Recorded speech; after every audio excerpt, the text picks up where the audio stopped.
Hi there, Brian at Higher Gear. Today we're going to show you how to change a flat tire. Of course, we're going to have to get the wheels off of the bike to change a flat. First, you want to figure out how to open the brakes. This lever here for SRAM and Shimano. I want to flip the quick release lever. There are safety tabs on the front wheel that are going to cause me to reach down and unscrew the lever a little bit, but not all the way. And voila, the wheel comes off.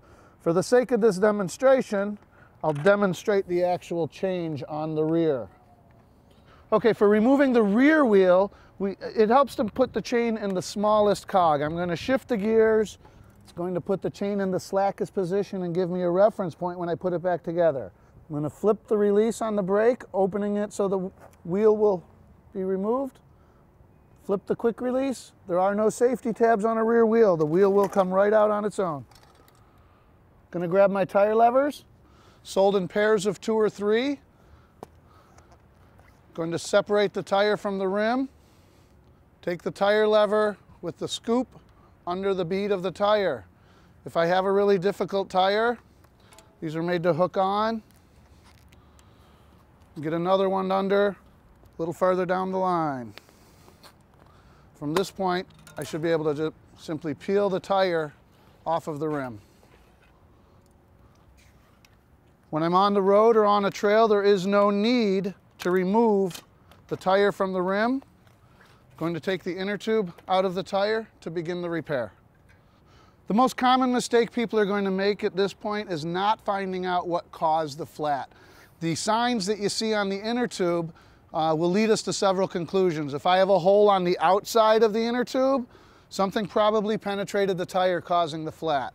If I have a hole on the inside of the inner tube, probably caused by that red strip not protecting the holes in the rim, causing a flat from the inside out. Another type of flat we'll see are like a snake bite, 2 holes right next to each other. The cause of that flat is low pressure. So they had low pressure in the tire and the rim pinched against the tube. We'll also see a very large star-shaped blowout or a large tear, usually caused by putting too much air into the tire when it wasn't seated properly, or it could mean some damage to the tire along the bead and the rim where they connect. That's a tough one to fix. So to patch a tire, once I locate the hole in the inner tube, I'm going to give that a little stretch around my knee. There will be a couple of pieces in every patch kit. I have some sandpaper, some glue, and some patches. I want to use the sandpaper first to rough up the area where the hole is. It's going to help the glue stick better. Open my glue, spread the glue out larger than the surface of the patch that I'm using. And the key here is to let the glue dry. Spread it around nice and thin. I'm letting the glue dry. This is the part of the demonstration where we're watching glue dry.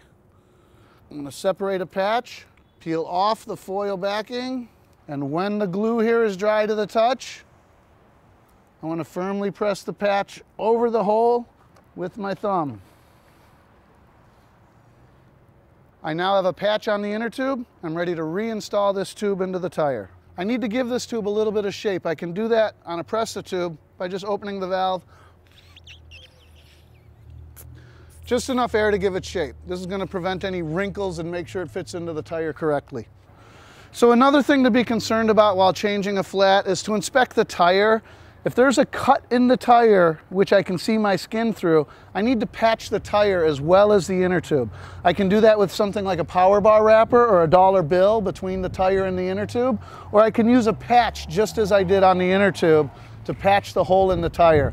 I need to address that hole, otherwise it'll cause another flat from the inner tube coming up. So inspect the tire, make sure that the hole isn't so big that you need to address that also. After I have the tire patched, or the inner tube patched, and after having given it a little bit of air, starting at the valve, I'm going to put the tube into the tire.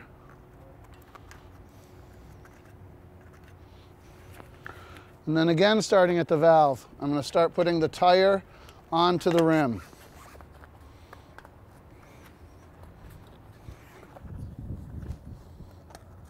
Making sure the tire's in the tube is in the tire. And you may find it gets difficult at this point on a road bike. A very common mistake will be to use the tire lever as a pry. Don't do that. It can pinch the tube. So rather than doing that, I want you to use the tire lever in a reverse fashion. Remember we used it like this to start with? I'm going to turn it over, put it into the rim, and pull that tire back onto the rim. By doing that, I don't risk pinching the tube. I'm going to reinflate the tire using a CO2 cartridge. Quick, convenient. To use this particular one, I want to close this valve, open the valve of my inner tube. I'm going to activate the CO2 with a good hard twist, and now use it to fill the tire. About halfway, I want to check and make sure this tire is seating properly. I don't want to put all the air in if it's not going to seat where it's supposed to be. Everything looks in place. Go ahead and open up my CO2 cartridge. Close it. So when the CO2 is emptied into the tire, remove it from the valve, close the valve. The tire is ready to reinsert in the bicycle. Remember, if I haven't done it already, shift to the smallest cog, which I already have. That's going to give me a reference point on where to put the chain. With the chain on the smallest cogs, we lift the rear wheel into the bike. Close the quick release.